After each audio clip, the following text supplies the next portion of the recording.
X cube plus 5x² plus 7x plus 3. X plus 1 దీనికి కారణాంకమా లేదా అని అడిగాడు.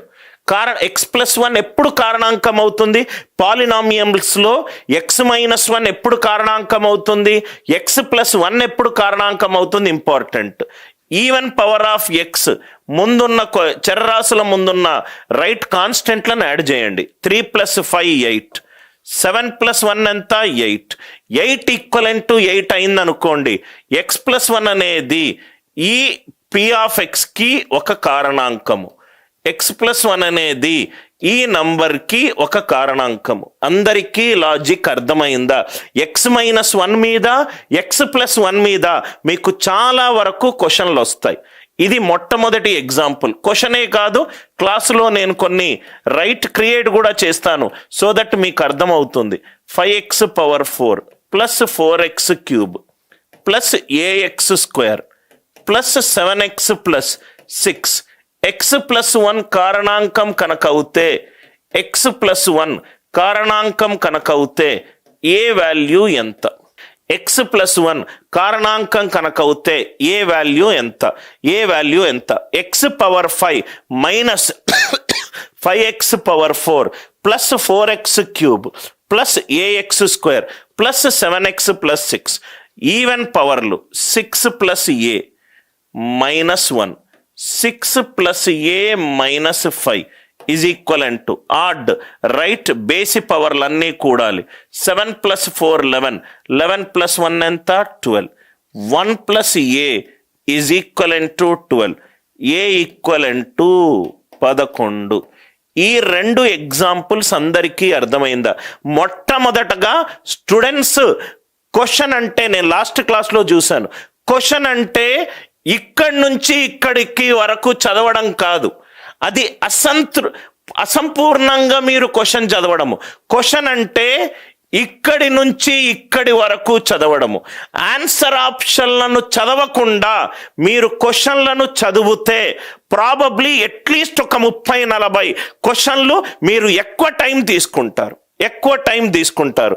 దయచేసి అందరికీ అర్థమైందా సార్? ఈ క్వశ్చన్లో ఏదైనా డౌట్ ఉంటే అడగండి. నేను ప్రతి క్వశ్చన్కి కాన్సెప్ట్ 2 లేకుంటే 3 కాన్సెప్ట్లు మళ్ళీ చెప్తాను. అది మీరు నోట్స్లో రాసుకోవాలి. అటువంటి క్వశ్చన్లు ఇచ్చినప్పుడు ఈ మెథడ్స్ యూస్ చేయాలి అనే దాంతోటే నేను రిపీట్ చేస్తాను. నేను ఈ క్వశ్చన్ గనక అనిల్ నాయర్కి ఇస్తే నేను ఎలా సాల్వ్ చేస్తానంటే, మొట్టమొదటగా నాకు HCF ఇచ్చాడు, గాసాబా ఇచ్చాడు. గాసాబా అనేది ఇన్పుట్లో ఇచ్చిన ప్రతి నంబర్కి కారణాంకము. అంటే x+1 దీనికి కారణాంకము, ఆన్సర్లో ఉన్నదానికి కారణాంకము. x+1 ఒక ఎక్స్ప్రెషన్కి కారణాంకం ఎప్పుడవుతుంది? ఈవెన్ పవర్ ఆఫ్ x కాన్స్టెంట్తో పాటు ఇది 4 + 1 5, 5 = 5. 4 + 1 5, 5 = -5. ఎగ్జాక్ట్ ఆప్షన్లు సార్, నేను ఏదీ మార్చలేదు. అందరికీ అర్థమైందా? SSC 2019లో అడిగిన క్వశ్చన్. చాలా మంది మెన్సురేషన్ 3Dలు, మెన్సురేషన్ 2Dలు, జామెట్రీలు భయపడతారు. ఎప్పుడు భయపడతారు? సబ్జెక్ట్ తెలియనంత వరకే. తెలిసిన తర్వాత ఇంత ఈజీనా అనుకుంటారు. Now area of the adjacent faces of a cuboid. ఒక రెక్టాంగిల్ మీద, ఒక దీర్ఘ చతురస్రం మీద ఇంకో దీర్ఘ చతురస్రం పెట్టినప్పుడు మనకొచ్చేదే cuboid. Right, 3 adjacent faces area ఏమిచ్చాడు? 32. నేను క్లాసులో ఇది ఎలా వచ్చింది అది డీటెయిల్డ్గా డిస్కస్ చేస్తాను. నేను ఈ ప్రాబ్లం తీసుకోవడానికి నా ఇంటెన్షన్ మీకు ఎలా ఆన్సర్ ఆప్షన్స్ని యూజ్ చేయాలి.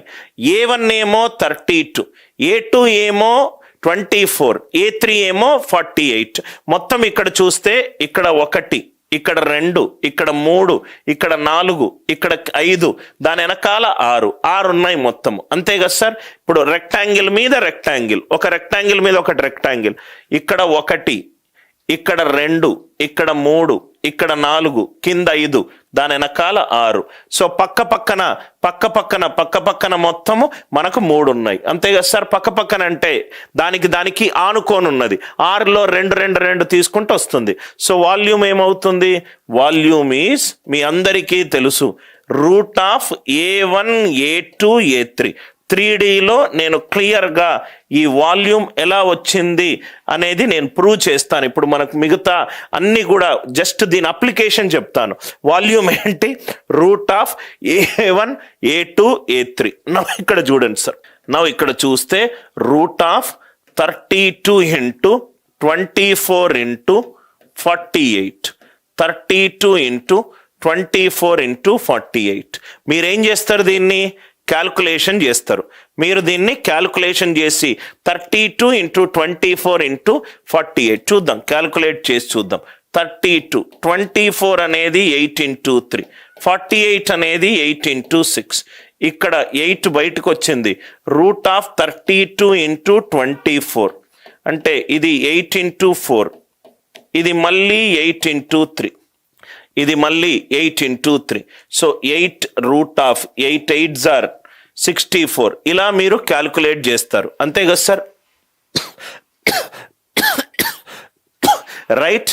దయచేసి క్లాస్ చెప్పేటప్పుడు మీకు మైండ్లో వచ్చిన రైట్ సార్ నాకు ఇది అవసరం సార్ అది ఎక్స్ప్లెయిన్ చేయండి, నాకు ఇంటెన్షన్ ఇది కాదు సార్, నాకు అసలు ఇటువంటి క్యాల్కులేషన్ బేస్డ్ నా ఇంటెన్షన్ కాదు.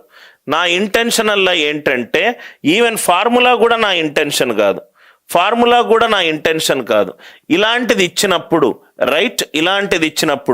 రైట్ మీరు ఎలా చూడాలి ప్రాబ్లంని ఎలా చూడాలి అదే నా ఇంటెన్షన్.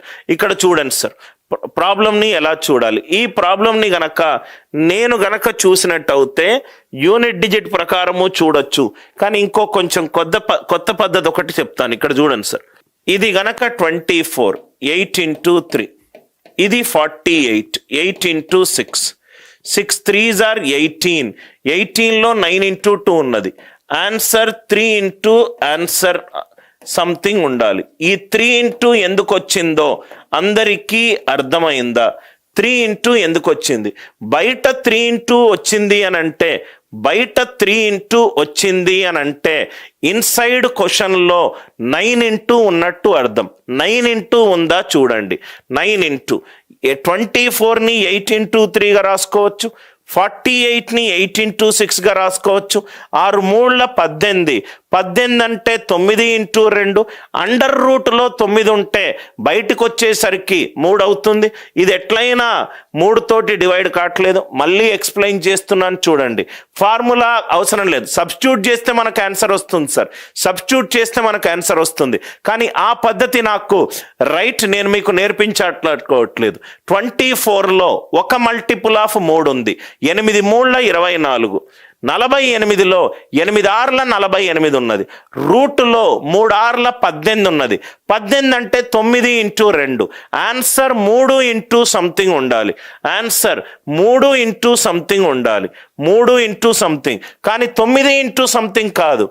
ఆన్సర్లో ఇన్సైడ్లో 81 ఉంటే నాకు 9 × సంథింగ్ వచ్చేది. అందరికీ అర్థమవుతుందా? రైట్. 8 × 3, 8 × 6, √18లో 9 × 2. ఆన్సర్ 3 తోటి డివైడ్ అవ్వాలి, కానీ 9 తోటి డివైడ్ కాకూడదు. 3 తోటి డివైడ్ అవ్వాలి, కానీ 9 తోటి డివైడ్ కాకూడదు. ఇది 9 తోటి డివైడ్ అవుతుంది. ఇది 2 + 5 7, 7 + 6 13. ఇది కూడా డివైడ్ కావట్లేదు. 128, 8 + 2 10, 10 + 1 ఎంత? 11. మొత్తము మెన్సురేషన్ 2D 3D అంతా మొత్తం నేను ఇట్లే చేస్తాను సార్, మొత్తము నేను ఇలానే చేస్తాను. అందరికీ ఆ లాజిక్ అందరికీ అర్థమైందా? అది వాల్యూమ్ ఎందుకు నేను స్పెసిఫై చేయట్లేదంటే, వాల్యూమ్ కావచ్చు, లేటరల్ సర్ఫేస్ ఏరియా కావచ్చు, టోటల్ సర్ఫేస్ ఏరియా కావచ్చు, surface area of A spear కావచ్చు, ఫార్ములాలు ఏదైనా ఉండొచ్చు సార్.